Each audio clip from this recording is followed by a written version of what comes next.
पहले तो एक अफसोसनाक खबर है और ये खबर है जनाब बलूचिस्तान से मूसा खेल के इलाके में 20 से ज़ायद मजदूरों को एक मरतबा फिर अगवा कर दिया गया है। यहाँ एक तामीराती कंपनी काम कर रही थी, उसका जो कैंप था वहाँ पे अचानक मुसल्लह अफराद आए, उन्होंने हमला किया। पहले फायरिंग की, हवाई फायरिंग थी, मजदूरों को अगवा किया और जाते हुए जो है वो 8 बुलडोजर्स और बहुत सारी मशीनरी जो है उसको जलाकर वो चले गए। पुलिस कह रही है जी हम कार्रवाई कर रहे हैं और बाजियाबी के लिए ऑपरेशन कर रहे हैं, जबकि गुज़िश्ता दिन जो है वो भी पंजगूर में 7 मजदूरों को जो है वो कत्ल किया गया था, जबकि एक मजदूर जख्मी हुआ था। ये अफसोसनाक वाक़यात लगातार बलूचिस्तान की सरजमीन पे हो रहे हैं और इनका सद्देबाब बहुत ज़रूरी है। रियासत पाकिस्तान को अपनी पूरी तवज्जो इस तरफ लगानी चाहिए। दूसरी जो इंपॉर्टेंट खबरें हैं वो आफ्टर शॉक्स हैं कल के एहतजाज के, और इस एहतजाज ने हुकूमत की और हुकूमत के हमायती जितने भी लोग हैं उन सब की चूल्हे हिलाकर रख दी हैं। इस एहतजाज ने लर्जा तारी कर दिया है हुकूमत के ताकत के ऐवानों में, और उनको आइडिया नहीं था कि इस तरीके से लोग रिस्पॉन्ड कर सकते हैं। और अभी जब इमरान खान ने फौरी तौर पे 3 नए शहरों में एहतजाज का ऐलान कर दिया है और उसके बाद अगला जो लायामल है वो भी मुझे कुछ सोर्सेज से पता चला है कि अब जिन जिन MNAs के ऊपर थोड़ा बहुत भी शक है कि वो कहीं पे इमरान खान साहब के साथ गद्दारी कर सकते हैं तो उनके इलाकों में भी एहतजाज शुरू करवाया जाएगा। तो पाकिस्तान तहरीक इंसाफ की हिकमत अमली अब थोड़ी सी अग्रेसिव है, जबकि हुकूमत जो है वो अपनी तमाम तरह अग्रेशन के बावजूद बुरी तरह शिकस्त खा रही है, क्योंकि सोशल मीडिया पे, आलमी मीडिया पे वो लगातार बेनकाब हो रहे हैं, उन्हें मार पड़ रही है। और अब तो हुकूमत के जो बहुत बड़े बड़े हमायती हैं, मिसाल के तौर पर नजम सेठी साहब, उन्होंने भी कह दिया, उन्होंने कहा जी वहां पर भी अब बातें होना शुरू हो गई ऊपर, वहां जहां पे फैसले होते हैं ना जिधर कबूलियत होती है कई लोगों के मुताबिक। जैसा कि अंसार आबादी साहब कह रहे थे कि पाकिस्तान में जो है मकबूलियत के साथ साथ कबूलियत भी चाहिए होती है, तो फौज से टक्कर ना ले। तो देखें, कोई भी फौज अवामी मकबूलियत के बगैर सर्वाइव नहीं करती। अफगानिस्तान में दुनिया की सबसे महंगी फौज बनाई गई थी, दुनिया की खित्ते की सबसे महंगी फौज बनाई गई थी। अफगानिस्तान में बड़ा पैसा खर्च किया गया था, वो रेत की दीवार साबित हुई क्योंकि उनके पास अवामी मकबूलियत नहीं थी। तो जहां पे आप कबूलियत की बात करते हैं वहां मकबूलियत को भी आप मद्देनजर रखें कि अवामी मकबूलियत के बगैर ना पॉलिटिकल पार्टीज कुछ होती हैं, और स्पेशली जो फोर्सेज होती हैं या खास तौर पे फौज होती है किसी मुल्क की, उसके साथ अवाम का खड़े रहना बहुत जरूरी होता है। और ये इस तरह के जो मशवरे दिए जाते हैं, मैं अंसार आबादी साहब सीनियर जर्नलिस्ट हैं, मैं उनसे गुजारिश करता हूं कि वो ये मशवरे इस तरह ना दिया करें। इससे तासुर ये जाता है कि जैसे फौज पाकिस्तान के अंदर ये सारा गंद मार रही है, यानी इससे वो कोई फौज का भला नहीं कर रहे, इससे वो फौज के ऊपर बराह रास्त एक चार्जशीट कर रहे हैं। और दूसरी जानिब वो लोगों को डराना चाह रहे हैं कि जनाब आप सरेंडर करेंगे तभी आपकी बात बनेगी, तो ये नामुनासिब है। परवेज मुशर्रफ के दौर में आप सब लोग ये कहा करते थे कि फौज को कोई हक नहीं है, किसी किस्म की फौज की कबूलियत नहीं चाहिए, सियासतदान मुल्क चलाएंगे। तो आज आपको क्या हो गया? बहरहाल अब आ रहे हैं इस बात पे कि रावलपिंडी में मुकदमा दर्ज किए जा रहे हैं। रावलपिंडी में इमरान खान साहब के खिलाफ भी, अली अमीन गंडापुर साहब के खिलाफ भी, जी इन सबके खिलाफ जो है वो दहशतगर्दी के मुकदमा दर्ज कर लिए गए हैं। और मुकदमा किन चीज़ों के? जी इन्होंने कार सरकार में मुदाखलत की है, बलवा किया है, पेट्रोल वाले बम मारे हैं और तोड़फोड़ की है और मनसूबाबंदी की है, और इसके अलावा मुल्जिमान ने आवाम का रास्ता रोका है। हालांकि 4 जिले इन्होंने बंद कर दिए थे कंटेनर लगा लगा के, और इवन जहाँ पे इनको कंटेनर नहीं मिला वहाँ पे कनाते लगा के इन्होंने गलियां बंद कर दी थी। तो वहाँ पे भी अब ये कह रहे हैं कि जनाब मुल्जिमान ने आवाम का रास्ता रोका है और टायर और कपड़े जलाए हैं। पेट्रोल बम भी पुलिस ने जनाब बरामद कर लिए हैं, वो प्लास्टिक की बोतलों वाले होंगे। नॉर्मली पुलिस जो है, पंजाब पुलिस का इसमें बड़ा तजुर्बा है कि प्लास्टिक की बोतल के अंदर ये बम बना के चला भी लेते हैं और इन पे चल भी जाते हैं। बहरहाल इमरान खान साहब तो जेल में मौजूद है, उन्होंने तो एहतजाज की कॉल दी थी और उनके कॉल देने के बाद दफा 144 लगी थी। तो इमरान खान साहब की तो कॉल थी, उनके ऊपर तो आप मुकदमा दर्ज नहीं कर सकते। मुकदमा दर्ज जो होना चाहिए वो तो उन लोगों के खिलाफ होना चाहिए जिनकी निशानदेही कल पाकिस्तान तहरीक इंसाफ के कारकुनान कर रहे थे कि ये नकाबपोश आग लगा रहे हैं, ये देखिए ये नकाबपोश पुलिस वालों पे जो है वो गुलेल चला रहे हैं, देखिए ये नकाबपोश क्या कर रहे हैं। तो वहां पे तो कोई पुलिस ने ना कार्रवाई की ना किसी बंदे को पकड़ा। अब रावलपिंडी में जो गिरफ्तारियां अभी तक ऑफिशियली रिकॉर्ड पे लाई गई हैं उनकी तादाद 103 है, यानी सैकड़ों कारकुनों को गिरफ्तार किया गया था, बहुत सारों को छोड़ दिया पुलिस ने, लेकिन 103 ऐसे कारकुनान हैं जिनकी गिरफ्तारी सिर्फ रावलपिंडी में जाहिर कर दी गई है, और 12 खवातीन जो हैं उनको भी गिरफ्तार किया गया है। कैदियों की वैन जब अदालत में आई कचहरी में तो वहां पे फिर रोला पड़ गया। जो कैदियों वाली गाड़ी है उसके अंदर से कौन बजाएगा पाकिस्तान, इमरान खान, ये नारे लगाना शुरू हो गए, और अदालत के अंदर भी इमरान खान के हक में नारेबाजी शुरू हो गई। अब अदालत के अहाते में कैदियों वाली वैन में ठुस के लाए गए कैदी अगर ये नारे लगा रहे हैं तो इसका मतलब है पाकिस्तान बहुत हद तक बदल चुका है, लोगों का खौफ टूट चुका है। समाविया ताहिर साहिबा जो है वो MNA की उम्मीदवार थी, उनके साथ ज्यादा सलूक किया गया। कल को मरियम नवाज या उनके जो टिकटॉकर्स का पूरा एक ग्रुप है वो कभी औरत कार्ड को इस्तेमाल नहीं कर सकेंगे। कल तक अली अमीन गंडापुर के बैंड बाजे वाले बयान के ऊपर मातम करने वाले, उन्हें यह मंजर नजर नहीं आया कि एक मेंबर कौमी असम्बली, और मरियम नवाज तो हारी हुई है, जो समाविया ताहिरा वो जीती हुई है, और एक जीती हुई रुकन असम्बली का बाजू पकड़ के कैसे घसीट के पुलिस वाले लेकर जा रहे हैं, उनका दुपट्टा फाड़ा गया। उन्होंने बताया कि खालिद नाम का कोई पुलिस वाला है, उसने मुझे घसीटा है, मेरे साथ बदतमीजी की है, जबकि कुछ नकाबपोश लोग भी थे जिन्होंने बदतमीजी की, और समाविया ताहिर साहब ने सारी बात बताई है। खवातीन का 1 दिन का रिमांड दे दिया गया है, हो सकता है कि कल उनको जमानत मिल जाए, जुडिशल कर दिया जाए या जमानत मिल जाए, या हो सकता है केस से उनको डिस्चार्ज कर दिया जाए, लेकिन फिलहाल खवातीन को जो है वो पुलिस की कस्टडी में 1 दिन के रिमांड के ऊपर दे दिया गया है। और जब ये मनाज़िर लोग देखते हैं तो उनके अंदर नफरत जन्म लेती है। एक चीज़ और है जनाब, अली अमीन गंडापुर साहब ने एक बड़ा सख्त स्टेटमेंट दिया, मेरी उनसे बात भी हुई है। स्टेटमेंट तो आप सालों में सुन लिया होगा अली अमीन गंडापुर का, लेकिन जो मेरी उनसे बात हुई है वो मैं आपको चले बता देता हूँ। अली अमीन गंडापुर साहब ने कहा कि जी हम निकले थे एहतजाज करने के लिए और हमने एहतजाज करना था, रावलपिंडी पहुंचना था। हमने कई जो रुकावटें हैं 3-3 किलोमीटर के बाद आ रही थी, हमने बहुत सारी अबूर कर ली और आखिरी रुकावट के ऊपर जब मौजूद थे तो पार्टी ने उस वक्त कॉल ऑफ कर दिया कि जी एहतजाज का टाइम खत्म हो गया, अब सब लोग वापस जाएं।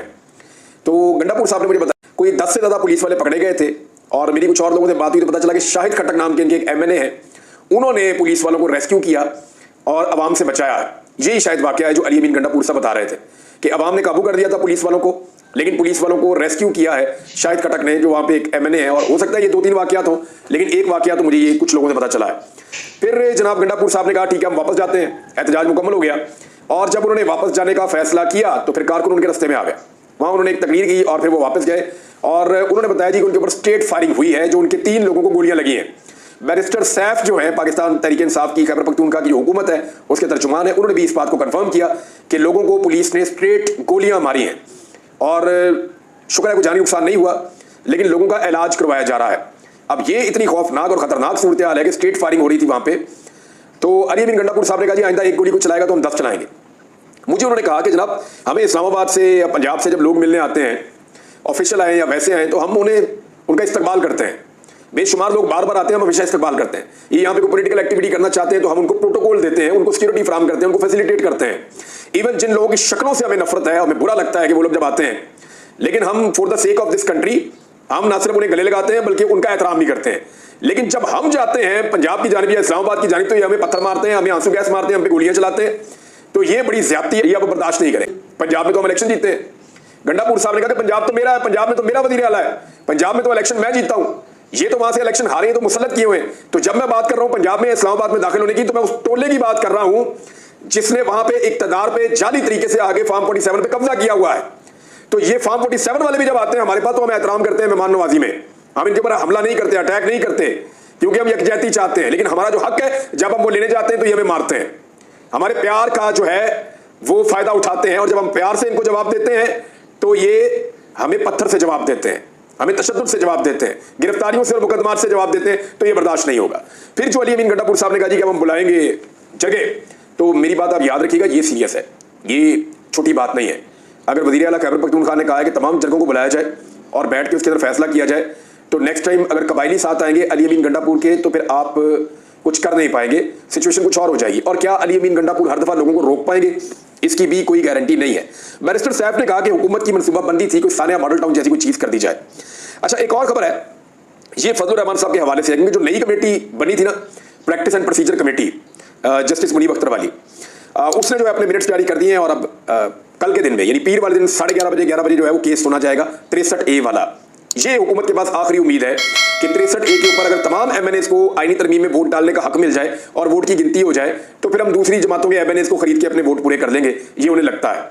लेकिन अब इसमें मुश्किलात पैदा हो रही हैं। क्या मुश्किलात पैदा हो रही हैं वो मैं आपको भी बता देता हूं, क्योंकि अंगूर खट्टे हैं। तो फजलुर रहमान साहब ने एक स्टेटमेंट दिया और फजलुर रहमान साहब ने स्टेटमेंट क्यों दिया ये मैं आपको बताता हूं। इसके पीछे 2 मुहर्रिकात हैं। एक तो जनाब 300 से जायद जो पाकिस्तान के टॉप के वकला है, जो बड़े वकील है पाकिस्तान के, उन्होंने 317 के करीब वकील है, उन्होंने सुप्रीम कोर्ट और हाई कोर्ट के जजों को खुला खत लिख दिया है और उनसे अपील की है कि वो किसी भी नई अदालत का हिस्सा ना बने, चाहे वो आईनी अदालत है चाहे जो मर्जी है। खत में लिखा गया है कि नई अदालत की हैसियत PCO कोर्ट जैसी होगी। PCO कोर्ट में आपको याद रहो, परवेज मुशर्रफ साहब ने अपने दौर में जब सारे जज फारिग कर दिए थे तो PCO के तहत उन्होंने एक हलफ लिया था और नए जज भर्ती करके लगा दिए थे। उन्होंने कहा हमारा PCO है, इसके तहत जो जो जज हलफ ले लेगा तो वो जज बन जाएगा। तो बहुत सारे लोगों ने हलफ लेकर PCO जज बन गए थे, लेकिन फिर वो सारे ही फारिग हो गए थे वकला तहरीक के नतीजे में, फिर वो कभी भी जज नहीं रहे। तो उन्होंने ये वार्निंग इसलिए दी और PCO का लफ्ज इसलिए इस्तेमाल किया कि जो भी जज बनेगा नई अदालत का वो वकला तहरीक के मुताबिक फारिग हो जाएगा और वकला उसको जज नहीं मानेंगे। तो जनाब उन्होंने कहा PCO जज जैसी उनकी हैसियत होगी, नई अदालत का जज बनने वाले PCO जज से मुख्तलिफ नहीं होंगे, यानी उनका अंजाम भी वैसा ही होगा, फिर वो कभी जज नहीं होंगे। डोगर कोड याद है ना आपको? अगर नहीं याद तो मैं आपको बता दूं कि जब PCO के तहत जिन जिन जजों ने हलफ लिए थे वो सारे तारीख का हिस्सा हो गए और वकला में आज भी उनको इज्जत की नजर से उस तरह से नहीं देखा जाता। खत में यह भी लिखा गया कि तरमीम के लिए रात की तारीकी में सामने आया, नंबर पूरे करने के लिए जो कुछ भी किया गया वो सारा सबके सामने है। मुंतखब नुमाइंदे ड्राफ्ट से भी ना आशना थे, उनको पता ही नहीं था, ना वाकफ थे, उनको पता ही नहीं था कि ड्राफ्ट के अंदर क्या लिखा हुआ है। और उन्होंने कहा कि मुजव्वदा आईनी तरमीम को हमारी हमायत हासिल नहीं है, आईनी तरमीम पर मुल्क में मुअस्सर बहस नहीं करवाई गई, सिर्फ कहा जा रहा है कि चार्टर ऑफ डेमोक्रेसी है और उसके अंदर भी कोई नहीं है इस तरह की बात। तो बहरहाल ये वकला ने अब एक बड़ा क्लियर ऐलान कर दिया कि वकला की तहरीक तकरीबन तैयार करी है। तो फजलुर रहमान साहब पे प्रेशर तो ये है, एक प्रेशर और है फजलुर रहमान साहब पे, और वो मैं आपको बताता हूँ क्या प्रेशर है। फजलुर रहमान साहब से जब पाकिस्तान तहरीक इंसाफ के वफ़द ने आखिरी मुलाकात की तो उन्होंने कहा कि मौलाना साहब हमारी पहले तैयारी नहीं थी, हम क्योंकि बहुत सारे एहतजाजों में और चीज़ों में उलझे हुए थे तो हमें आइडिया ही नहीं था, और हमारे 8-9 बंदे गायब कर दिए गए, और उनको गायब करने के बाद आपसे मांगी गई मदद, और आपने जो है वो कभी आप उनकी साथ बात सुनते थे, कभी हमारी बात सुनते थे, तो उस वक्त तक हमें बड़ी अशक ज़रूरत थी कि आप हमारे साथ खड़े हों। लेकिन मौलाना साहब अब वो हालात नहीं है, हमने अपने बंदे काबू कर लिए हैं, 2-3 बंदों की बात है वो भी काबू हो जाएंगे, और हुकूमत के बंदे भी अब हुकूमत को कुछ वोट नहीं दे रहे। तो अगर आप मौलाना साहब अब वोट डालना भी चाहें तो आप हुकूमत का साथ भी दें, फिर भी हुकूमत के नंबर पूरे नहीं होंगे। ये पैगाम भी फजलुर रहमान साहब को दे दिया गया है। अब मैं आपको ये बता देता हूं कि जो 2 मेंबर मैं आपको कह रहा था कि हुकूमत के टूट गए हैं, जनाब वो 100% टूट गए हैं। 2 वोट हुकूमत के 100% कम हो गए हैं। ये मैं आपको बता रहा हूं, मैंने आपको कहा था एक 100% है और दूसरा 80% है, नहीं, दोनों वोट हुकूमत के हाथ से जा चुके हैं। और इस वक्त एक वोट और ऐसा जो पाकिस्तान तहरीक इंसाफ से रब्ता करके ये कह रहा है जी अगर आप मुझे टिकट दे देंगे ना अगली दफा इलेक्शन लड़ने के लिए तो मैं फिर वोट नहीं डालूंगा। आप मुझे टिकट देने का वादा करें, मैं आइंदा वोट नहीं डालूंगा आईनी तरमीम के हक में। मेरी सीट जाती है तो जाए, वो मैं जानूं, मेरा काम जाने, आप मुझे टिकट दे देंगे, क्योंकि मैं इसका हिस्सा नहीं बनना चाहता। ये पाकिस्तान के साथ ज्यादती कर रहे हैं। तो ये एक और भी वोट है जो टूट सकता है हुकूमत का। हुकूमत के अपने अगर 3 बंदे टूट जाते हैं तो हुकूमत पीटीआई की अगर 3-4 तोड़ देगी तो कोई फर्क नहीं पड़ेगा। मौलाना साहब अपने 8 दे भी देंगे तो फिर भी कोई फर्क नहीं पड़ेगा। अभी वो काफी नीचे चले गए हैं इन 2 बंदों के टूटने के बाद। तो फजलुर रहमान साहब ने इस मौके के ऊपर स्टेटमेंट दी, और फजलुर रहमान साहब की यही स्टेटमेंट इस मौके के ऊपर बनती थी। उन्होंने कहा जी मौजूदा पार्लियामेंट जो है वो आईनी तरमीम का हक ही नहीं रखती। थोड़ा सा पहले आपको याद है फजलुर रहमान ने क्या कहा था? उन्होंने कहा था यही 45 है या 47 है, यही सिस्टम चलेगा, यही ऐवान चलेगा। लेकिन अब वो ये नहीं कह रहे, वो ये कह रहे हैं कि मौजूदा पार्लियामेंट आईनी तरमीम का हक नहीं रखती। हमने बता दिया, हमें हल्का मत लें। मौलाना साहब को 2 चीजें समझ आ गई। एक तो अवाम में मकबूलियत का बेड़ा गर्क हो जाएगा अगर वो हुकूमत के साथ आईनी तरमीम में जाकर खड़े हो गए। दूसरा मौलाना साहब को समझ आ गई कि अगर जाकर मैं खड़ा भी हो गया तो फिर भी कोई गारंटी नहीं है कि ये हुकूमत इस आईनी तरमीम को किसी तरह भी कर सके। उसकी वजह यह है कि नंबर पूरी नहीं होगी इसके बावजूद, और मौलाना साहब उनके कैंप में भी चले जाएंगे, उनके साथ खड़े भी हो जाएंगे, मतलूबा नताइज भी हासिल नहीं होंगे, और अवाम के अंदर भी बेड़ा गर्क हो जाएगा।